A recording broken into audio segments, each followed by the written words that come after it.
भारतीय कूटनीतिज्ञलाई देश निकाला गरेपछि भारत क्यानाडा सम्बन्ध तनावग्रस्त के हो त खास घटना? तीजको समयमा लगातार 4 दिन बढ्यो सुनको मूल्य, कतिमा हुँदैछ त कारोबार? शेखर गगन समूहको बैठकमा विश्वप्रकाश र प्रदीप सहभागी नहुने, रक्सीले मातेका मजदुरहरूबीच ग्याङ फाइट, एकजनाको मृत्यु।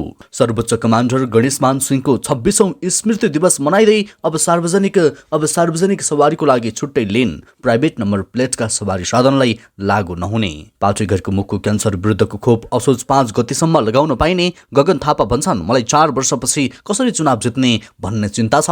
पृथ्वी राजमार्गको 9 बुसे मलेखु सडक राति बन्द हुने। अल्प विकसित देशलाई दिगो विकासका लक्ष्य हासिल गर्न थप सहयोग आवश्यक छ। प्रधानमन्त्री प्रचण्ड बजेटको गोल चक्करमा फसेको गौतम बुद्ध क्रिकेट रङ्गशाला कहिले बल्ला त? कच्चा तेलको मूल्य आकाशिँदै प्रति ब्यारेल $94 कारोबार सुरु। मूल्य चालु वर्ष यताकै उच्च। 2 महिनामा काठमाडौँ महानगरले 1 अर्ब 17 करोड रुपियाँ भन्दा धेरै आम्दानी गर्यो। र राष्ट्रिय स्वतन्त्र पार्टी रासपाले ओडामा रासपा गठन सुरु गर्यो लगायतका आज दिनभरका केही महत्त्वपूर्ण ब्रेकिङ न्युजको साथमा हामी उपस्थित भएका छौँ। दर्शकवृन्द नमस्कार अनि हार्दिक स्वागत छ। तपाईहरु यति बेला इन्फो खबर मिडियाको न्युज अपडेट हेरिरहनु भएको छ। हामीलाई कुन ठाउँबाट यति बेला हेरिरहनु भएको छ? तपाईँ रहेको स्थान तलको कमेन्ट बक्समा कमेन्ट गर्नुहोला। दर्शकवृन्द, समाचारको सुरुमा भारत क्यानाडा सम्बन्ध तनावग्रस्त भएको प्रसङ्ग। सिख नेताको हत्या आरोपमा भारतका एक कूटनीतिज्ञलाई देश निकाला गरेपछि भारत क्यानाडा सम्बन्धको धरातल हल्लिएको छ। क्यानाडाका प्रधानमन्त्री जस्टिन ट्रुडोले हिजो संसदमा सम्बोधन गर्ने क्रममा भारत सरकारको एजेन्टले गत जुन महिनामा क्यानाडाको ब्रिटिस कोलम्बियामा सिख समुदायका नेता हरदीप सिंह निज्जरको हत्या गरेको बताएका थिए। लगत्तै क्यानाडा सरकारले यस मामिलामा भारतीय कूटनीतिज्ञलाई निष्कासन गरेको जानकारी दिएको छ। क्यानाडाका विदेश मन्त्री मेलानी जोलीले भारतीय कूटनीतिज्ञ पवन कुमार राईलाई देश निकाला गरिएको जानकारी दिएकी छन्। भारतीय विदेश मन्त्रालयले क्यानाडाको आरोपलाई अस्वीकार गर्दै भारत सरकारको संलग्नताको आरोप आधारहीन भएको बताएको छ। पृथकतावादी नेताको हत्या भएको 3 महिनापछि क्यानाडाले भारतमाथि यस्तो आरोप लगाउँदै कूटनीतिज्ञलाई देश निकाला गरेको हो। यो घटनाले क्यानाडा र भारत दुवै देशमा तरङ्ग फैलाएको छ।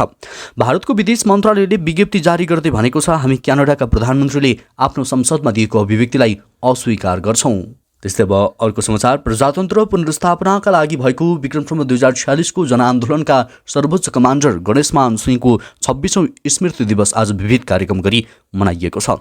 नेपाली राजनीतिमा त्याग र साहसको उच्च उदाहरणका रूपमा रहेका सिंह सबैको निष्ठाको केन्द्र बन्न सफल भएका थिए। विक्रम 2046 को जनआन्दोलन सफल भएपछि तत्कालीन राजा वीरेन्द्रले प्रधानमन्त्री बन्न गरेको आग्रहमा उनको आफ्ना समकक्षी नेता कृष्ण प्रसाद भट्टराईलाई अघि सार्दै नेपाली राजनीतिमा त्यागको उच्च नमुना प्रस्तुत गरेका थिए। विक्रम 1972 कार्तिक 24 गतेको काठमाडौँको क्षेत्रपाटी स्थित चाक्सीबारीमा जन्मेका नेता सिंहको 2054 साल असोज 2 गते भएको हो।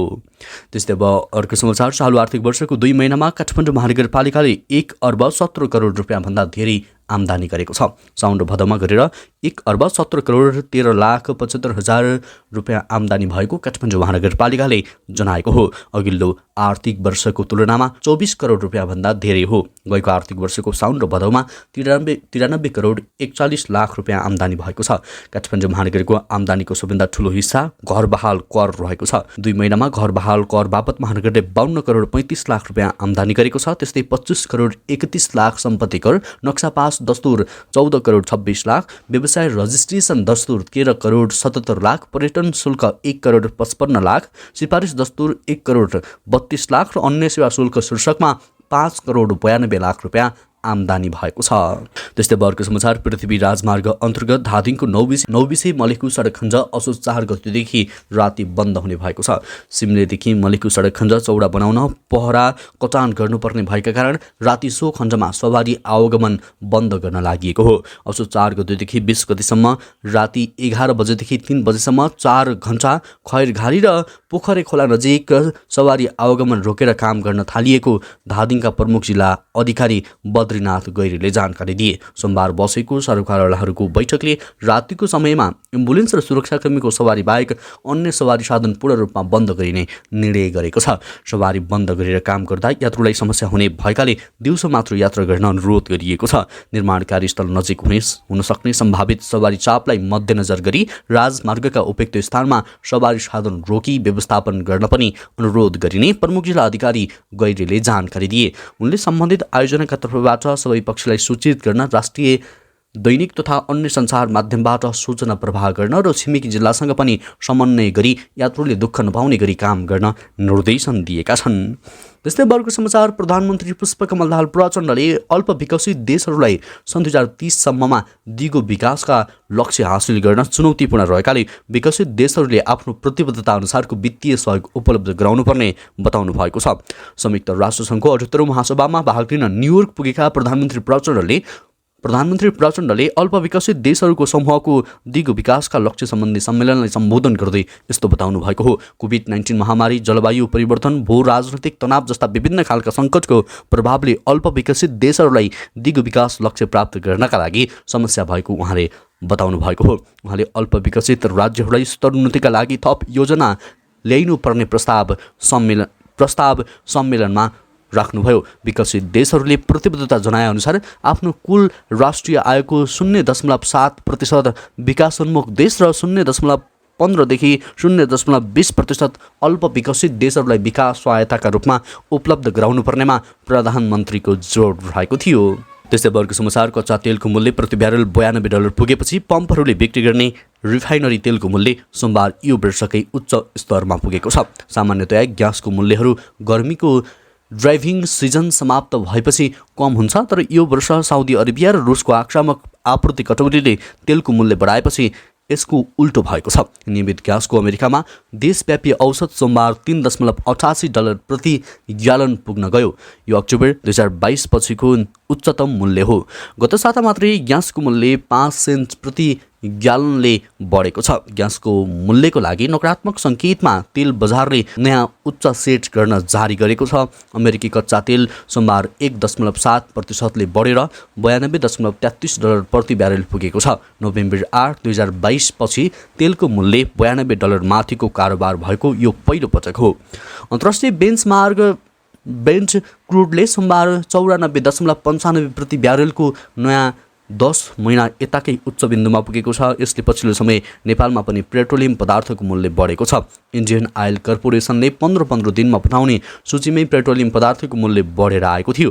त्यही अनुसार नेपाल आयल निगमले मूल्य बढाएको हो। त्यस्तै अर्को समाचार, काठमाडौँ उपत्यकामा अब सार्वजनिक सवारीका लागि छुट्टै लेन हुने भएको छ। हाललाई भक्तपुरको श्रीविनायकदेखि काठमाडौँको लैनचौरसम्म सार्वजनिक सवारीको लागि सडक विभागले रातो रङ पोतेर लेन छुट्याउन थालेको हो। यही असोज 3 गतेदेखि यो नियम लागू गर्ने गरी सडक विभागले काठमाडौँको सडकमा रङ लगाइरहेको छ। बिहान 9 बजेदेखि 11 बजेसम्म अब सार्वजनिक सवारीले एकतर्फी सडकमा पनि दुवैतर्फबाट गुड्न पाउने भएको छ। उक्त लेन र नियम प्राइभेट नम्बर प्लेटका लागि सवारी साधनलाई लागू नहुने बताइएको छ। सडक विभागका तर्फबाट केएएम कन्स्ट्रक्सनले 2 दिनभित्र भक्तपुरदेखि लैनचौरसम्म रङ पोतेर सक्ने गरी 5वटा मेसिनले धमाधम रङ लगाउने काम गरिरहेको छ। अब उक्त सार्वजनिक सवारीको निम्ति छुट्याइएको लेनमा निजी गाडीहरू गुड्न पाउने छैनन् भने कार्यालय समयमा उक्त लेनमा निजी सवारी साधन गुडाउनेलाई ट्राफिक प्रहरीले कारबाही समेत गर्ने कन्स्ट्रक्सनका साइट म्यानेजर जितु सुवेदीले बताए। त्यस्तै अर्को प्रसङ्ग, राष्ट्रिय स्वतन्त्र पार्टी रासपाले वडामा रासपा गठन सुरु गरेको छ। आगामी असोज 2 गतेदेखि 20 गतेसम्म मनोनयन दर्ता, त्यस्तै असोज 21 देखि कार्तिक 9 गतेसम्म दाबी विरोध र 16 गतेसम्म मतदानको तालिका निर्धारण गरी रासपाका महामन्त्री मुकुल ढकालले जानकारी दिएका छन्। वडामा रासपाको सङ्गठन निर्माणको लागि गत असार 17 भित्र भेला मार्फत गठन भएका वडाहरूको असार मसान्तभित्र अध्यावधिक गर्ने सूचना भएको र सङ्गठनको माघ बमोजिम भेला आयोजना गर्ने र अध्यावधिक गर्ने म्याद 2 पटक गरी अध्यावधिक गराउने मिति भदौ 31 सम्म तोकिएको छ। प्रवक्ता ढकालले भने यस अवधिमा सङ्गठन नबनेका वडाहरूमा अनलाइन मार्फत उम्मेदवारी दिएर कमिटी गठनको प्रक्रिया अघि बढाइएको हो। असोज 2 का मितिदेखि औपचारिक रूपमा वडा भेला गरी वडा समिति गठन गर्ने कार्य रोकिएको र अब मोबाइल एप मार्फत उम्मेदवारी दर्ता र मतदान गरेर चुनिने उनले बताए। त्यस्तै अर्को समाचार, राष्ट्रिय शिक्षा दिवस 2080 का अवसरमा पुरस्कृत हुने उत्कृष्ट विद्यालय शिक्षक, कर्मचारी, प्राध्यापक, प्रिन्सिपल लगायतको नामावली सार्वजनिक भएको छ। नेपाल विद्याभूषण, नेपाल प्रविधि विद्याभूषण, नेपाल छात्र विद्यापदक, राष्ट्रिय शिक्षा पुरस्कार सम्बन्धी निर्देशिका 2077 बमोजिम दिवसको मूल समारोह समितिको पुरस्कार छनौट समितिको सिफारिसमा 177 जनाको नामावली सार्वजनिक भएको हो। आज आयोजना हुने कार्यक्रममा कार्यवाहक प्रधानमन्त्री एवं रक्षा मन्त्री पूर्णबहादुर खड्काले ती पुरस्कार प्रदान गर्नेछन्। पुरस्कृत हुनेमा विक्रमसम्म 2079 को माध्यमिक शिक्षा उत्तीर्ण परीक्षामा उत्कृष्टताका आधारमा सामुदायिक विद्यालयतर्फ सिन्धुलीको कमला मावि, दुधौलीलाई राष्ट्रिय शिल्ड ध्वजा र नगदसहित रु 3 लाख, द्वितीय हुने सिन्धुलीकै कमला माईले रु 2 लाख र तृतीय हुने सल्यानको नारायण मावि कुमाखलाई 1 लाख राशिको पुरस्कार प्रदान गरिनेछ।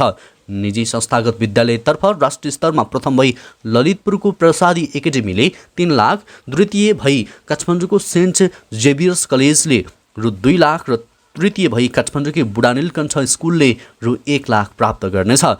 प्राविधिक विद्यालयतर्फ प्राविधिक शिक्षा तथा व्यावसायिक तालिम परिषदको सिफारिसका आधारमा रूपन्देहीको कोरिया नेपाल बहुप्राविधिक शिक्षालय, मोरङको मनमोहन मेमोरियल पोलिटेक्निक, त्यस्तै झापाको लाइफलाइन अस्पताल प्रालि र मोरङको आदर्श माविले प्रति संस्था 1-1 लाखको पुरस्कार प्राप्त गर्नेछन्।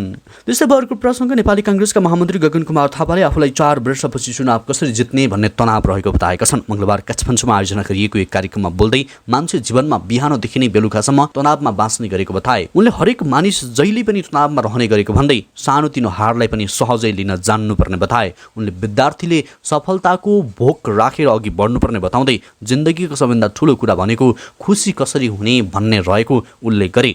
उनले सांसदहरूलाई अर्को चुनाव कसरी जित्ने भन्ने चिन्ता, 5 पटक प्रधानमन्त्री भइसकेको व्यक्तिलाई 6औं पटक किन भइएन भन्ने चिन्ता र प्रधानमन्त्रीलाई बेलुका पद जाने हो कि भन्ने चिन्ता हुने गरेको समेत बताए। जस्तै अर्को प्रसङ्ग, हिन्दू नारीहरूको महान चाड हरितालिका तीज पर्वको अवसरमा लगातार 4 दिनसम्म सुनको मूल्यमा वृद्धि भएको छ। नेपाल सुन चाँदी व्यवसाय महासङ्घका अनुसार मङ्गलबार सोमबार छापाउला सुनको प्रति तोला 500 रुपियाँले बढेर 1,13,000 रुपियाँ कायम भएको छ। त्यसैगरी तेजाबी सुनको मूल्य तोलाको 1,12,450 रुपियाँ निर्धारण भएको छ। यसअघि शुक्रबार, आइतबार र सोमबार पनि सुनको भाउ क्रमशः प्रति तोला 600, 500 र 200 रुपियाँले बढेको थियो। यसअघि सोमबार छापाउला सुन 1,12,500 रुपियाँ कायम भएको थियो। त्यसैगरी तेजाबी सुनको भाउको तोलाको 1,11,950 निर्धारण भएको थियो। चाँदीको भाउ पनि प्रति तोला 5 रुपियाँले बढेर 1,410 रुपियाँ कायम भएको छ। सोमबार चाँदीको भाउ प्रति तोला 1,405 रुपियाँ कायम रहेको थियो। त्यस्तै अर्को प्रसङ्ग, किशोरीलाई लगाइने 5 गरीको मुखको क्यान्सर विरुद्धको खोप HPV अभियानको समयावधि थप गरिएको छ। खोप अभियान असोज 5 गतेसम्म सञ्चालन हुने स्वास्थ्य सेवा विभागको बाल स्वास्थ्य तथा खोप शाखाका प्रमुख डाक्टर अभियान गौतमले जानकारी दिनुभयो। उहाँले भन्नुभयो, लक्षित किशोरीलाई खोप लगाउनका लागि बाँकी रहेकाले समय थप गरिएको हो। गएको भदौ 29 गते बाल दिवस, भदौ 30 गते शनिबार र आइतबार असोज 1 गते हरितालिका तीज लगातार बिदा परेकाले विद्यालय बन्दले गर्दा किशोरीहरू खोप लगाउन न्यून सङ्ख्यामा आएको उनको भनाइरहेको छ। उनका अनुसार लक्षित किशोरीमध्ये 40%ले खोप लगाएको बताउनुभयो। सरकारले पाठेघरको मुखमा हुने क्यान्सर विरुद्धको खोप HPV 9,949 किशोरीलाई लगाउने लक्ष्य राखेको छ। गएको भदौ 27 गते 7 प्रदेशका 7वटा अस्पतालबाट 14 वर्ष उमेर पुरा भई 15 वर्ष नकटेका किशोरीहरूलाई पाठेघरको मुखमा हुने क्यान्सरबाट बचाउनका लागि HPV खोप डेमोन्स्ट्रेसनका रूपमा सञ्चालन गरिएको छ। त्यस्तै अर्को समाचार, रूपन्देहीको तिलोतमामा 2 समूहबीच ग्याङ फाइट हुँदा 1 जनाको निधन भएको छ। 3 जना घाइते भएका छन्। विभिन्न जिल्लाबाट कामको सिलसिलामा रूपन्देही गएका मजदुरहरूबीच गैराती तिलोतमा नगरपालिका 9 केउलानीमा ग्याङ फाइट भएको प्रहरीलाई उद्धृत गर्दै तिलोतमा नगरपालिकाका प्रमुख रामकृष्ण खाँडले जानकारी दिए। उनका अनुसार एउटा होटेलमा बसेर जाँड रक्सी खाइरहेका बेला उनीहरूबीच विवाद भएको थियो। विवादका क्रममा 1 जनाले चक्कु प्रहार गर्दै गर्दा हेटौडा घर भई रूपन्देहीको मङ्गलापुरमा बस्दै आएका सुरेश स्याङतानको ज्यान गएको हो। घाइते 3 जनाको उपचार भइरहेको छ भने चक्कु हान्ने व्यक्ति सहित 13 जनालाई प्रहरीले पक्राउ गरेको छ। त्यस्तै अर्को प्रसङ्ग संस्थापन इतर पक्षका नेता शेखर कोइरालाले मङ्गलबार आफ्नो समूहका पदाधिकारी र केन्द्रीय सदस्यको बैठक बोलाएका छन्। दिउँसो 2 बजेदेखि बस्ने भनिएको बैठकमा महामन्त्री विश्वप्रकाश शर्मा र केन्द्रीय सदस्य प्रदीप पौडेललाई समेत निम्तो दिइएको थियो। तर विश्वप्रकाश र प्रदीप उक्त बैठकमा सहभागी नहुने भएका छन्। बिहिबारदेखि सुरु हुने केन्द्रीय कार्यसमितिको बैठकको पूर्व सन्ध्यामा बस्न लागेको शिखर गगन समूहको बैठकमा शर्मा र पौडेललाई पनि बोलाइएकोमा उनीहरू उपस्थित नहुने भएका हुन्। नेपाल लाइभसँग कुराकानी गर्दै केन्द्रीय सदस्य पौडेलले आफू बाहिर जानका लागि प्लेन चढिसकेकाले बैठकमा सहभागी हुन नसकेको बताए। त्यस्तै 14औं महाधिवेशनमा नेता प्रकाश मान सिंहको प्यानलबाट महामन्त्री जितेका विश्वप्रकाश शर्मा समेत बैठकमा उपस्थित नहुने भएका छन्। महामन्त्री शर्माले फरक विचार र समूह हुनु स्वाभाविक भए पनि अहिलेको समय महासमितिबाट नीति, गति र मती उप साझा दृष्टि निर्माण गर्ने समय भएको बताएका छन्। त्यस्तै अर्को प्रसङ्ग ललितपुर पुल्चोक स्थित राणाकालीन दरबार श्रीमहल यति बेला अलपत्र अवस्थामा छ। विक्रमसम्म 2072 को भूकम्पले क्षतिग्रस्त बनेको श्रीमहल 8 वर्ष बितिसक्दा पनि अझै पुनर्निर्माण हुन सकेको छैन। झ्याल तथा ढोका फुटेका र पर्खालमा चिरा परेको श्रीमहल कुन दिन ढल्छ भन्ने अत्तोपत्तो छैन। संरक्षणको अभावले वरिपरि उम्रिएका घाँसहरूले भवनलाई घेरेका छन्। छेउका बोटबिरुवाहरू बढेर श्रीमहल नै ढाक्न थालेका छन्। राणा प्रधानमन्त्री चन्द्र शमशेर जबराले छोराहरूका लागि निर्माण गरेको श्रीमहलमा भूकम्प अघि स्थानीय विकास मन्त्रालय थियो। त्यसको केही समयपछि स्थानीय पूर्वाधार विकास तथा कृषि सडक विभागको कार्यालय सञ्चालन भएको थियो। भूकम्पपछि स्थानीय पूर्वाधार विभाग श्रीमहल छेउैको भवनमा सरेको छ। भूकम्पपछि जीर्ण बन्दै गएको श्रीमहल पुनर्निर्माणका लागि 2075 सालमा तत्कालीन राष्ट्रिय पुनर्निर्माण प्राधिकरणले बोलपत्र समेत आह्वान गरेको थियो। तर पछि प्राविधिक त्रुटि देखाउँदै हात झिकेको थियो। आफै निर्माण गर्छौँ भनेर जिम्मा लिएको स्थानीय पूर्वाधार विकासले पनि काम गर्न नसकेपछि अहिले शहरी विकास तथा भवन विभागलाई सुम्पिएको छ। त्यस्तै अर्को समाचार, भरतपुर महानगरपालिका 15 मा निर्माण थालिएको गौतम बुद्ध अन्तर्राष्ट्रिय क्रिकेट रङ्गशालाको काम रोकिएको 2 वर्ष पुग्यो।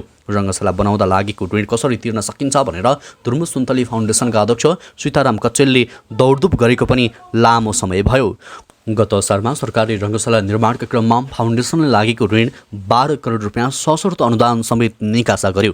तर आर्थिक वर्ष सकिन केही दिन बाँकी हुँदा आएको रकम रङ्गशालाको स्वामित्व लिएर भरतपुर महानगरपालिकाले भुक्तानी गर्न नसक्दा फ्रिज भयो। विभिन्न निकायलाई हार गुहार गरेर बल्ल तल्ल निकासा भएको रकम अन्तिममा आएर फ्रिज हुँदा कट्टेल निराश छन्। फेरि उही फाइल बोकेर उस्तै दौडधुप उनको दिनचर्या बनेको छ। उनलाई एकातिर ऋण तिर्न सके आफ्नो टाउको हलुङ्गो हुन्छ भन्ने लागेको छ भने अर्कोतर्फ आफूले छाडेर रकम अभावमा अल्पत्र परेको रङ्गशालाको काम अगाडि बढ्छ भन्ने आशा छ। भरतपुर महानगरपालिकाकी मेयर रेणु दाहालले रङ्गशाला निर्माणको काम चालु आर्थिक वर्षमा नै सुरु हुने बताएकी छन्। राजुको अन्तिम समाचार, नेकपा एकीकृत समाजवादीका अध्यक्ष माधव कुमार नेपालले गठबन्धनबाट आफ्नो पार्टीले निकाल्ने षड्यन्त्र भइरहेको बताएका छन्। सोमबार पार्टी कार्यालय आलोकनगरमा नेपाल नेवा राष्ट्रिय सङ्घ समाजवादीले आयोजना गरेको कार्यक्रममा अध्यक्ष नेपालले अहिले गठबन्धनलाई कमजोर पार्न र गठबन्धनबाट समाजवादीलाई बाहिर निकाल्ने षड्यन्त्र भइरहेको बताए। उनले गठबन्धन बनाउन आफ्नो पार्टीले नै नेतृत्वदायी भूमिका निर्वाह गरेको भन्दै गठबन्धनभित्र भएका कमी कमजोरीहरूलाई सुधार गर्दै एकताबद्ध भएर अघि बढ्नुपर्ने उनले धारणा राखे। अहिले गठबन्धन समाजवादीका लागि बाधक नभएकाले गठबन्धन र सरकारबाट बाहिर निस्किए पार्टी समाप्त हुन सक्ने जिकिर गरे। उनले मुलुक अत्यन्तै जटिल भूराजनीतिमा रहेकाले एमसीसीलाई मुलुकको हितका आधारमा अघि बढाउनुपर्ने बताए। अध्यक्ष नेपालले समाज रूपान्तरणको क्रममा बाधा हुनेहरूलाई पन्छाउँदै अघि बढ्नुपर्ने उनको तर्क रहेको थियो। हवस् त दर्शकवृन्द, यो खबर सँगसँगै अहिलेलाई केही महत्त्वपूर्ण खबर अपडेटहरू यति नै। पलपलको न्युज अपडेटका लागि हाम्रो च्यानललाई सब्सक्राइब गर्न र भिडियोलाई लाइक गर्न नछुटाउनुहोला। नमस्कार।